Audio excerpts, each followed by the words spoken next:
Salut et bienvenue dans cette vidéo où on va parler du Grinch.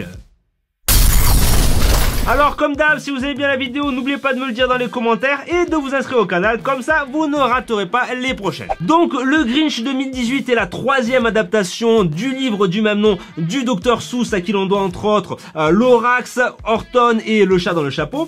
Et le livre nous raconte l'histoire du Grinch, qui est quelqu'un qui n'aime pas Noël et qui un beau jour, pour avoir enfin la paix pendant les fêtes de fin d'année, décide simplement de voler Noël. Le livre est assez court puisqu'il fait en fait une trentaine de pages et donc pour en faire un film d'1h30, il faut meubler un petit peu. Et pour le coup, dans la version de 2000 avec Jim Carrey, le réalisateur avait choisi de s'attarder un petit peu sur pourquoi le Grinch n'aime pas Noël et qu'est-ce qui a fait qu'il est devenu comme ça. Et alors que dans cette version, non, la partie de pourquoi en fait il n'aime pas Noël est très réduite et ils se sont plutôt attardés sur le côté humoristique de la préparation et du vol de Noël. Techniquement, le film est impeccable. Moi, personnellement, j'ai pas eu de bol. J'ai vu dans une salle complètement pourrie avec une image dégueulasse. Mais même comme ça, on voyait quand même un petit peu les détails dans les poils. Enfin, ça avait l'air sur une bonne toile. Ça doit être assez terrible. Et par contre, je pense que c'est un film qui vaut le coup d'être vu en 3D parce que, à mon avis, ils ont quand même beaucoup travaillé la chose. Quelque chose aussi que j'ai beaucoup aimé, c'est comment ils ont représenté en fait Keyville et le visuel général du film.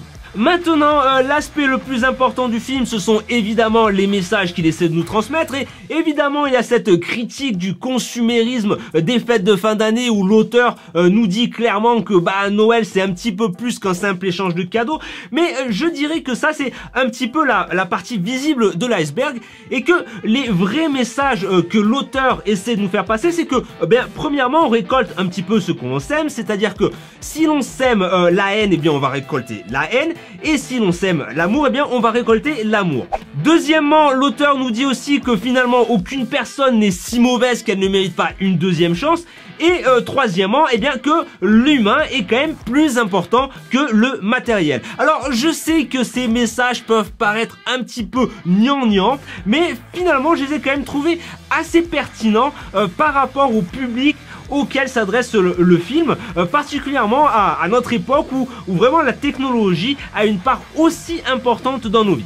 Voilà, alors là vous vous dites, le mec il est en train de faire l'éloge des messages de paix et d'amour du Grinch alors qu'il a critiqué Venom pour ne pas être assez violent.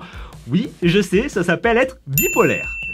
Voilà, plaisanterie mise à part, c'est clairement un film qui n'est pas pour tout le monde, c'est-à-dire qu'il est vraiment orienté pour les petits et si vous avez plus de 13 ans, je pense que vous allez peut-être rire 2 ou 3 fois, mais c'est tout, hein. Voilà, faut pas vous attendre à quelque chose comme Sansu-Dessous, L'Âge de Glace ou même Les Mondes de Ralph. Voilà, donc en conclusion, je dirais que c'est un film qui est sympa, quoi. Si vous avez un petit frère ou une petite soeur, voilà, il va s'éclater devant. Le personnage du Grinch est beaucoup plus sympa que dans la version de 2000. Et si vous me demandez lequel des deux entre celui-là et celui de Jim Carrey j'ai préféré, je vous dirais aucun des deux. Mais non, là je suis mauvaise langue, donc je dirais celui-là, voilà, parce que finalement dans l'ensemble il est un petit peu plus gai. Et puis en plus c'est vrai que dans la version 2000, sur la fin du film, l'interprétation de Jim Carrey m'avait un peu gonflé parce qu'elle était vraiment exagérée et très répétitive. Et ça, malgré la réalisation de Ron Howard qui était quand même vraiment bonarde. Voilà, écoutez, sur ce, amusez-vous bien, dites-moi ce que vous avez pensé du film dans les commentaires et puis on se retrouve plus tard dans la semaine. Allez, ciao ciao.